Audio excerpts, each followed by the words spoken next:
الساعة دلوقتي 8 بالليل، مفيش نملة في الشارع. يا صباح الخير. النهاردة واستغلالا لهذا الأوفر الجميل بتاع الحلاق هروح وهحلق شعري. يلا بينا. الجو النهاردة مغيم خالص، فربنا يستر وما تمطرش علينا. الطابع المعماري بتاع ألمانيا الشرقية بلوكات، كلها بلوكات، نفس الفكرة بتاعت الاتحاد السوفيتي بالظبط وأيام الاشتراكية.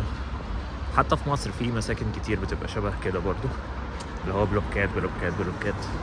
والمظاهر دي غالبا بتبقى في ألمانيا الشرقية بس مش بنفس الكمية في ألمانيا الغربية، لأن ما كانتش موجودة أساسا يعني.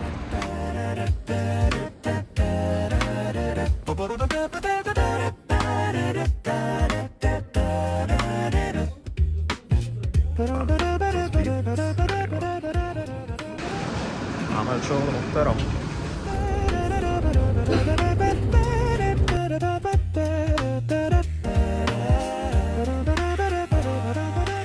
الله نورت. عم عز يا عز. ايوه. بص يا جماعه، مش عارف انا بكلم مين اصلا.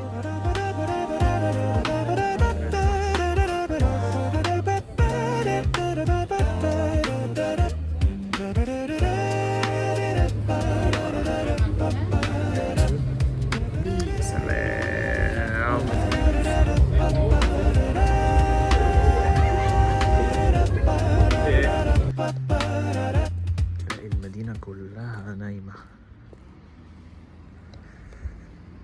الساعة دلوقتي 8 بالليل، زي كل حاجة كده. ايه، بص في مصر دلوقتي الناس بتبتدي تصحى اساسا، ولكن هي حاجات مقابل حاجات. هو اللايف ستايل او نمط الحياة هنا الناس تصحى بدري جدا، يصحوا الساعة 5 الساعة 6 ويبدأوا يفطروا وياخدوا راحتهم، بعدين ينزلوا شغلهم وهكذا. فبيجوا بالليل خلاص بقى، يعني اليوم بيخلص بدري. انما او حتى اللي بيسهر في بيته، يعني ما بيسهرش بره قد كده. غير طبعا انا هنا طبعا بتكلم عن المدن، اغلب المدن يعني، ولكن مش المدن الكبيره. المدن الكبيره زي برلين ممكن يختلف فيها الوضع شويه.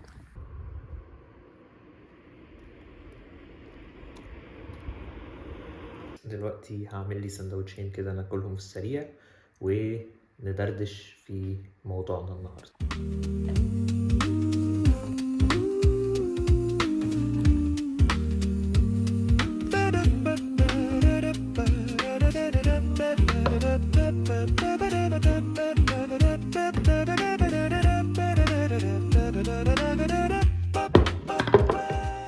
انا دايما بالنسبه لي الشاي ده من اساسيات الحياه، ما بعرفش اعيش من غيره صراحه. طيب نتكلم في المفيد بقى. دلوقتي انت عايز تيجي المانيا. قبل ما تيجي المانيا خليني اقول لك على كام حاجه. لازم تسال نفسك انت عايز تيجي المانيا ليه. لازم يكون في تارجت، لازم تكون محدد هدفك. هل عايز تيجي تشتغل هنا تلاقي وظيفه وتستقر، ولا عايز تدرس وبعدين ترجع تاني، ولا عايز تدرس وبعدين تدور على شغل برضه وتفضل موجود؟ التارجت بتاعي محدد وبسعى له، لان الطريق مش سهل. فكويس انه يكون قدامك هدفك، عارفه كويس ودايما قدام عينيك ودايما على بالك، عشان كل ما يتسلل ليك اليأس او الاحباط تفضل فاكر الهدف ده وتكمل عشانه. ده رقم واحد. رقم اتنين، لازم اديك شوية عن السياق او الكونتكست، يعني شوية نقاط لازم تعرفها قبل ما نعرف المسار اللي هنيجي بيه ألمانيا ازاي. أول نقطة وهي اللغة. اللغة مهمة جدا جدا جدا، وأظن أي فيديو أنت شفته أو هتشوفه في أي مكان حقيقي وعايز يكلمك عن واقع، هيقول لك أول حاجة اللغة. ما تتوقعش إنك هتيجي بلد أنت مش بتتكلم لغتها وتلاقيها فاتحة لك كل الأبواب ومستقبلك بالأحضان. ده ما بيحصلش في أي مكان في العالم بالمناسبة، حتى مصر. لو حد رايح مصر وهو ما بيعرفش عربي هيتبهدل. فلازم اللغة رقم واحد.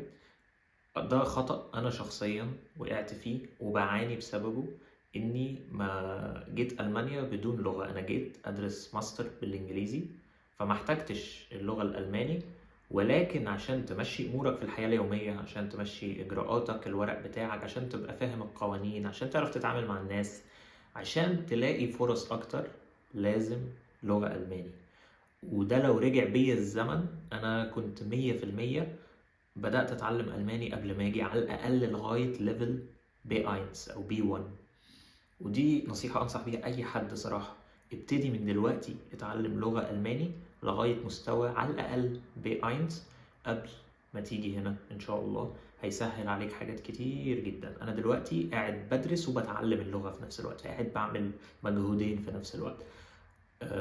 فما تقعش في نفس غلطتي، وركز انك انت تبتدي من دلوقتي. رقم 2، دايما بنسمع في الأخبار إنه ألمانيا عندها نقص كبير في العمالة، ألمانيا تحتاج مش عارف كام ألف عامل، وكلام كتير زي كده. الكلام ده فيه مبالغات كتير صراحة، وده من واقع الواحد عايشه. الفرص مش بالهيلمان اللي معمول اونلاين، في كمان تراجع كبير في الاقتصاد دلوقتي اليومين دول، ويمكن لو انتم متابعين الاخبار عارفين ان الصناعة الألمانية شوية بسبب الأزمات اللي حاصلة في شوية تراجع وفي شوية مشاكل. الوضع الاقتصادي مش أحسن حاجة، والفرص المتاحة مش زي ما يعني الناس بتصورها على السوشيال ميديا.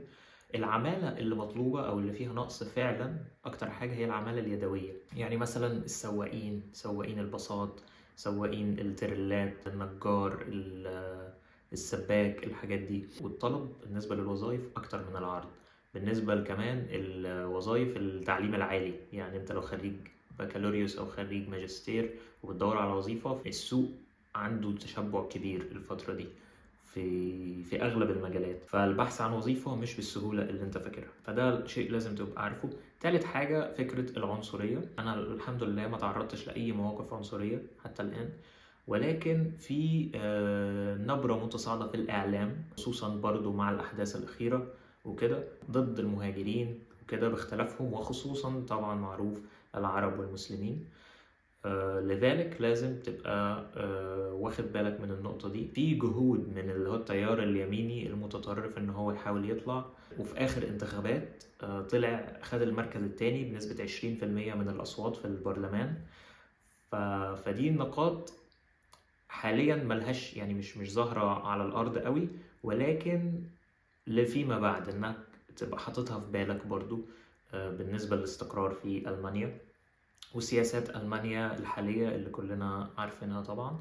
فأنت لو عايز تروح على بلد لازم تبقى دارس قوانينها كويس، لازم تبقى عارف المشهد العام فيها، لأن كل حاجة مرتبطة ببعضها. الاقتصاد مرتبط بالسياسة، مرتبط بالحياة العامة، فلازم تبقى ملم ومدرك لكل الحاجات دي. فدي مقدمة عامة كده عن الحاجات اللي لازم تكون حاططها في بالك قبل ما تيجي ألمانيا إن شاء الله. نتكلم بقى في المسارات المتاحة عشان تيجي ألمانيا. أول حاجة بطاقة الفرصة أو الشانس كارت، ودي بتتيح ليك فرصة للبحث عن عمل، إنك تيجي ألمانيا لمدة سمعت إن في 6 شهور إلى سنة، لازم تتأكد برضو من المعلومة دي، ولكن بتتطلب شوية حاجات. أول حاجة إنك تثبت إنك أنت عندك مؤهل عالي معترف بيه في ألمانيا. تاني حاجة إنك أنت تثبت إنك أنت اوريدي بتحاول تقدم على فرص في ألمانيا، أي دليل يدل على إنك شغال على الابليكيشنز. تالت حاجة إنه يكون معاك لغة، ده هيساعدك جدا. هو مش شرط أساسي بالمناسبة، ولكن ده هيساعدك جدا جدا لما تيجي ألمانيا وتدور على شغل، هيوفر عليك كتير بدل ما تبقى عايز تتعلم اللغة وانت بتدور على شغل، فالموضوع هيبقى صعب جدا. ولازم يكون عندك برضو إمكانية مالية، فهتحتاج حساب بنكي مغلق بحسب المدة اللي هتقضيها. فلو هتقضي سنة مثلا يبقى هتحتاج حساب مغلق يكفيك السنة كلها. فده بالنسبة أول طريقة اللي هي بطاقة الفرصة. تاني حاجة وهي التعليم، والتعليم ده فيه عدة طرق برضو. الطريقة الأولى اللي هي كورس لغة ألماني، فده لو أنت عايز تدرس لغة ألمانية هنا في ألمانيا لغاية مثلا ليفل C1، فتقدر إنك أنت تطلع فيزا إنك أنت هتدرس لغة. ولكن ناخد بالنا من حاجة، إنه دراسة اللغة هنا غالية جدا جدا جدا، فلازم تبقى عامل حسابك على الموضوع ده. بالإضافة تكلفة طبعا الحياة اليومية وكده. تاني مسار في التعليم هو الأوسبيلدونج. الأوسبيلدونج هو تدريب مهني زيه زي المعهد عندنا في مصر مثلا، وهو بيبقى لمدة 3 سنين، وده ميزته انك انت بتدرس وبتشتغل في نفس الوقت. يعني بتبقى بتتدرب في شركة معينة او في مصنع او في مجال معين، وفي نفس الوقت بتدرس، فبتاخد فلوس وبتتعلم. وده مسار كويس جدا، وده في مجالات كتير بقى، في اي تي، في ديزاين، في تمريض، ولكن بيتطلب لغة حد ادنى بيتس 5 او بي 2. فعايز تاخد المسار ده لو انت مثلا قربت تخلص تعليم ثانوي وناوي انك تمشي في الطريق ده، لازم من دلوقتي تبتدي لغة، تحاول توصل لغتك لبيتس 5 بحيث تقدر تقدم على الأوسبيلدونج. تالت حاجة في التعليم البكالوريوس أو الماجستير، ودي فيها تركاية تانية. لو هتيجي بكالوريوس، شهادات من مصر أو من أي بلد عربي أو بلد غير أوروبي بمعنى أصح، غير معترف بيها في ألمانيا، فده بيتطلب إنك أنت تاخد سنة تحضيرية اسمها الشتودين كوليج قبل ما تبدأ تدرس البكالوريوس. وفي طريقة تانية إنك تعوض الموضوع ده، وهي إنك تاخد سنة دراسية في بلدك في المجال اللي انت ناوي تدرسه هنا. يعني مثلا انت عايز تدرس بكالوريوس هندسة في ألمانيا، يبقى تدرس سنة في بلدك بكالوريوس هندسة، وبعدين تيجي على هنا هيبقى عوضك عن السنة التحضيرية، مش هتضطر تدرس سنة تحضيرية، فكأنك أخدت السنة التحضيرية دي في بلدك بمعنى أصح. يعني الماستر أسهل شوية، لأنك في الماستر ممكن تيجي تدرس بدون ما يكون معاك لغة أصلا، زي ما حصل معايا. لكن زي ما أنا قلت قبل كده، أنصح وبشدة بدراسة اللغة قبل ما تيجي ألمانيا. الدراسة هنا شبه مجانية، الرسوم رمزية جدا، ما عدا مثلا جامعات معينة زي TUM أو اللي هي جامعة ميونخ. في جامعات في ولاية بادن فيرتنبرج، الولاية دي تحديدا بتشترط 1500 يورو في الفصل الدراسي على كل الجامعات اللي في الولاية دي، بالإضافة طبعا إلى إثبات الحالة المادية، وهو إن يكون عندك حساب مغلق في حوالي أكتر من 12,000 يورو أظن وصل حاليا. وممكن برضو تتأكد من المعلومات، أنا هسيب في الديسكريبشن مصادر ممكن إنك أنت تستفيد منها. عندنا تالت أوبشن وهو فيزة العمل. دي بتتطلب إنك أنت تلاقي أوفر عمل هنا. مش هقول إنه مستحيل، ولكنه صعب شوية، خصوصا انه اوريدي جوه المانيا في تنافسيه عاليه جدا على الشغل. ولكن لو انت معاك لغه الماني ده هيفتح لك فرص اكتر بكتير من لو معاك لغه انجليزي، لان الوظائف اللي باللغه الانجليزيه عليها تنافسيه كبيره جدا جدا جدا. وزي ما انتم عارفين الوظائف كمان اللي بالانجليزي مش في كل المجالات، ده مجالات معينه زي الاي تي، انما مجالات اخرى زي الهندسه المعماريه مثلا ده مجال ضروري لازم يكون فيه الليفل الالماني مش اقل من C1 اللي هو ليفل عالي جدا يعني. وفيزا العمل فيها نوعين، في فيزا عمل عاديه وفي بلو كارد. الفرق بينهم مش كبير، هو بس الحد الادنى للمرتب هو اللي بيحدد انت هتؤهل البلو كارد ولا لا. البلو كارد بيوفر عليك بس وقت شويه في موضوع التقديم على البيرمننت ريزيدنسي او الاقامه الدايمه. بس كده، فاحنا كده لخصنا بسرعه اهم الطرق اللي تقدر انك تيجي بيها ألمانيا في 2026 بدون الدخول في تفاصيل كتير. بعدين ممكن أعمل فيديوهات مخصوصة لكل طريقة من طرق الهجرة لألمانيا، سواء كانت دراسة أو عمل أو غيره. لو عندكم أي أسئلة يا ريت تقولوها لي. لو أفادك الفيديو اعمل لايك وشير وسبسكرايب، وأشوفك بكرة. تشوز. الدنيا بتمطر، وكالعادة أسأت اختيار الجاكيت، يلا قدر الله ما شاء فعل، بس الأمطار خير يعني الحمد لله. ربنا يرزق كل واحد بالحاجة اللي يتمناها، ويعين كل واحد على الصبر